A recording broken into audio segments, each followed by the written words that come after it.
सबसे पहले आपको लेकर चलते हैं संसद, क्योंकि आज लोकसभा में चुनाव सुधार पर बहस नहीं, बल्कि ऐसा लगा जैसे T20 का एक सुपर ओवर चल रहा था। एक तरफ थे केंद्रीय गृह मंत्री अमित शाह और दूसरी तरफ थे नेता प्रतिपक्ष राहुल गांधी। राहुल गांधी ने इस मैच में कल अपनी पारी खेली थी, यानी अपना भाषण दिया था, और अपने भाषण में उन्होंने आरोपों के कई बाउंसर्स फेंके थे। लेकिन आज अमित शाह ने एक एक करके उनके सभी बाउंसर्स को बाउंड्री के पार भेज दिया। हमारे देश का विपक्ष हमेशा यह आरोप लगाता है कि सरकार SIR और वोट चोरी जैसे मुद्दों पर बहस नहीं करना चाहती, इससे बचना चाहती है। लेकिन आज सरकार बहस के लिए बिल्कुल तैयार थी। राहुल गांधी और विपक्ष के पास भी सरकार से सवाल जवाब करने का पूरा मौका था, लेकिन कांग्रेस और विपक्षी पार्टियों ने संसद से वॉकआउट कर दिया और बहस करने के बदले वो ऐसा लगा जैसे मैच छोड़कर भाग गए। बल्कि आज वो मौका था जब पूरी सरकार उनके सामने बैठी थी और राहुल गांधी चाहते तो हर सवाल पूछ सकते थे। एक सादा प्रेस कॉन्फ्रेंस, एक एटम बम वाला प्रेस कॉन्फ्रेंस, एक परमाणु बम वाला, ये तीनों में क्या हुआ? Let us have a debate on my press conference. Yes. Let us go. Yes. Let us have very good idea. Let us have a debate on my press conference. Okay. Amit Shah ji, I challenge you. I challenge you to have a debate on the three press conferences. Yes. आपकी मुंसफी से संसद नहीं चलेगी। मेरे आप बोलने का क्रम मैं तय करूंगा। इस तरह से नहीं चलेगी संसद। मान्यवर, उनको धैर्य रखना चाहिए। उनको धैर्य रखना चाहिए मेरा जवाब सुनने का। इनकी एक एक बात का जवाब मैं दूंगा, मगर मेरे भाषण का क्रम वो तय नहीं कर सकते, मैं करूंगा, क्योंकि मैं बोल रहा हूं। ये कंप्लीटली डिफेंसिव रिस्पॉन्स है, ये घबराया हुआ रिस्पॉन्स है, ये डरा हुआ रिस्पॉन्स है। आप सुनिए पूरी बात, प्लीज मानिए। नो, सच्चा रिस्पॉन्स नहीं है। मैं उनके उकसावे में नहीं आऊंगा, मैं मेरे विषय पर बोलूंगा।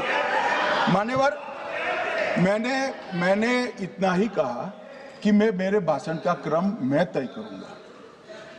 मेरे भाषण का पहले क्या बोलना, बाद में क्या बोलना, मैं तय करूंगा। और मैं मानता हूं कि हर एक वक्ता का ये अधिकार है, उनका भी है, मेरा भी है। कल वो बोल रहे तो हम ऐसा थोड़ी ना बोले आप झूठ क्यों बोल रहे हो।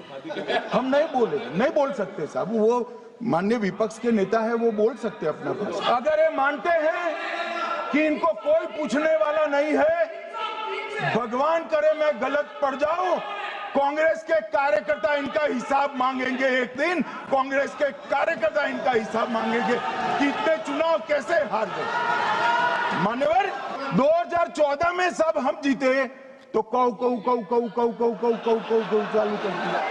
अगर ये सुन नहीं सकते हैं, इतना दिनों से संसद के समय बर्बाद क्यों किया? अगर सच्चाई नहीं सुन सकते तो इतना दिनों तक सड़कों पर संसद के समय लोगों को भ्रम फैला करके क्यों समय बर्बाद किया? मैं तो बात कर रहा था घुसपैठियों को देश के बाहर निकालने की। अब ये तो देखिए साहब।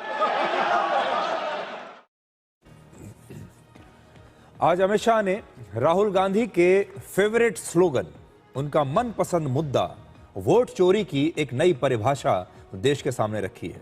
उन्होंने वोट चोरी की 3 बड़ी घटनाएं बताई और उन्होंने कहा है कि वोट चोरी कैसे होती है आज हम आपको बताते हैं, और वोट चोरी कब कब हुई है ये हम देश को बताना चाहते हैं। और उन्होंने 3 घटनाएं बताई हैं वोट चोरी की। पहली घटना, पहला, जब जनता जनादेश न दे और फिर भी पद हथिया लिया जाए, और इसके लिए उन्होंने उदाहरण दिया पंडित जवाहरलाल नेहरू का कि कैसे वो पहली बार प्रधानमंत्री बने, वो खुद वोट चोरी करके ही प्रधानमंत्री बने थे। दूसरा, जब गलत तरीकों से चुनाव जीतने की कोशिश हो, और इसमें अमित शाह ने इंदिरा गांधी की रायबरेली से जीत के बारे में बताया। वर्ष 1971 के चुनाव में इंदिरा गांधी चुनाव जीत गई थी, लेकिन 1975 में इलाहाबाद हाईकोर्ट ने इस चुनाव को खारिज कर दिया था। और तीसरा, मतदाता नहीं होना, जिसमें गृह मंत्री ने कहा कि सोनिया गांधी ने देश की नागरिक बनने से पहले ही वोट दे दिया था। अब मैं 3 वोट चोरी की घटनाएं बताना चाहता हूं। सबसे पहली घटना हुई आजादी के बाद देश का प्रधानमंत्री तय करना था। तय कौन करना था? तो उस वक्त के जितने प्रांत थे इसके कांग्रेस के अध्यक्षों ने, उनके एक एक वोट से तय होना था। अब 28 वोट श्री सरदार पटेल को मिले और 2 वोट जवाहरलाल नेहरू जी को मिले।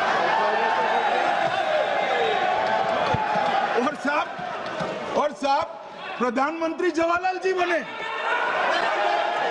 मान्यवर दूसरे प्रकार की वोट चोरी और नैतिक तरीके से चुनाव जीते, ऐसी वोट चोरी भी भूतकाल में एक बार हुई थी। श्रीमती इंदिरा गांधी रायबरेली से चुनी गई। इलाहाबाद हाईकोर्ट में श्री राजनारायण पहुंचे कि चुनाव नियमों के अनुसार नहीं हुआ। इलाहाबाद हाईकोर्ट ने ये तय कर दिया कि श्रीमती गांधी ने उचित तरीके से चुनाव नहीं जीता है, हम इसको रद्द कर दें। मान्यवर ये भी वोट चोरी थी, बहुत बड़ी वोट चोरी थी। तीसरी वोट चोरी का प्रकार मैंने बताया था कि योग्यता नहीं है और मतदाता बन जाना। अभी अभी एक वाद पहुंचा है, वाद मतलब डिस्प्यूट पहुंचा है दिल्ली की सिविल अदालत में। उसमें डिस्प्यूट ये है कि सोनिया गांधी जी इस देश की नागरिक बनने से पहले मतदाता बने।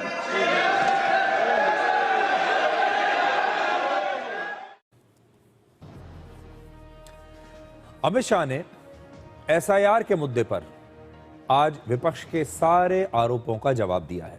उन्होंने वर्ष 1952 के पहले एसआईआर से लेकर 2004 में हुए आखिरी एसआईआर तक की चर्चा की और कहा कि ज्यादातर मौकों पर एसआईआर कांग्रेस की सरकारों के दौरान ही हुआ, लेकिन तब किसी ने विरोध नहीं किया। अमित शाह ने कहा कि इस देश में प्रधानमंत्री कौन बनेगा, किसी भी राज्य का मुख्यमंत्री कौन बनेगा, ये कोई घुसपैठिया तय नहीं कर सकता। इस सदन को और देश की जनता को कहना चाहता हूं, क्या कोई भी देश का लोकतंत्र सुरक्षित रह सकता है जब देश का प्रधानमंत्री और राज्य का मुख्यमंत्री कौन हो वो घुसपैठिए तय करेंगे? मान्यवर नहीं रह सकते। जिन लोगों का मृत्यु हो चुका है उनका वोट मतदाता सूची में होना चाहिए। मान्यवर ये एसआईआर और कुछ नहीं है, मतदाता सूची का शुद्धिकरण है। मैं मानता हूं इससे कुछ दलों के राजनीतिक स्वार्थ आहत होते हैं। मुझे उन दलों के प्रति एक प्रकार से अनुकंपा भी है, क्योंकि देश के मतदाता तो वोट देते नहीं है। ये थोड़े विदेशी दे देते थे, वो भी चले जाएंगे। मगर मान्यवर, क्या हमने भारत के नाते निर्णय करना पड़ेगा कि इस देश की संसद को चुनने के लिए, राज्य की विधानसभा को चुनने के लिए विदेशी को वोट देने का अधिकार देना है या नहीं देना है? और मेरा मत है, मेरा विनम्र मत है मान्यवर, कि ये नहीं देना चाहिए। तो आज एक बात बिल्कुल साफ है। पहले विपक्ष ये कहता था कि सरकार एसआईआर पर बात ही नहीं करना चाहती, वो बहस करने से भाग रही है। आज विपक्ष के पास, राहुल गांधी के पास पूरा मौका था कि वो एसआईआर पर बात कर सकते थे, सवाल पूछ सकते थे, देश के सामने सारी बातें साफ हो जाती, लेकिन ये बहस वैसी नहीं हो पाई जैसे कि होनी चाहिए थी।